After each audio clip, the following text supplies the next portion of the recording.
I'm curious for you, just where this idea began. It began in college. I got a major in film production at NYU, and then I got a minor in medieval Renaissance studies, and I took a class called Sexual Transgression in the Middle Ages and Renaissance, and read the Decameron, and thought of this. So has it been just brewing forever? Yeah, it was brewing for like 18 years or something. And what is the pitch when you start looking for actors?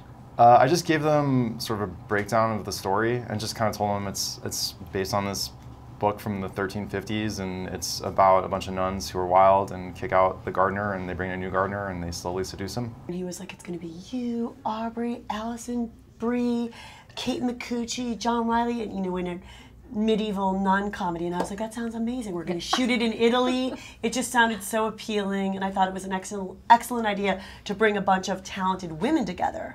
What better place than a convent to make use of talented women the way they did in movies like in the 40s, like the days of Rosalind Russell. You don't see as many situations like that with a bunch of funny, talented women together. There is a great clash of sort of contemporary with the period, and I'm curious what sort of direction you give as far as that. Were there certain rules in effect? Yeah, I mean, I try to make it as close to the period as possible, as historically accurate. But I mean, the only clash, I guess, would be the language.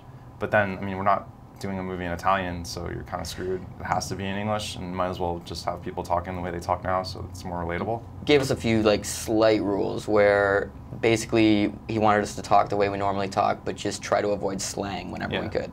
I would say everything was pretty controlled. Jeff really knows what he wants. He had a plan, and he knows exactly what needs to happen in every scene. And there were some scenes that were a little looser, like the scene when we are all getting drunk and we're hanging out.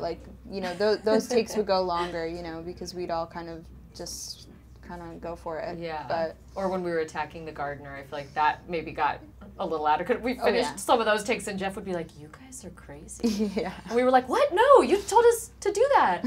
Jeff has the amazing combo of shooting beautifully, he's an amazing filmmaker, but then also being funny. And then a lot of times you don't see that combination together. You'll see something that's just funny that doesn't look that good, but he makes funny stuff look beautiful. There's scenes where I have a threesome scene and there's nothing written down. It's go crazy, and so you don't really want to cross boundaries and make anyone uncomfortable. And so I feel I'm sure at first I was very kind of timid, and Jeff was like, all right, get into it, just go for it. So those scenes you don't really know what's gonna happen, and sex scenes obviously in general are very awkward, and so when you don't really have a specific direction of where you're supposed to go, it gets weird, yeah.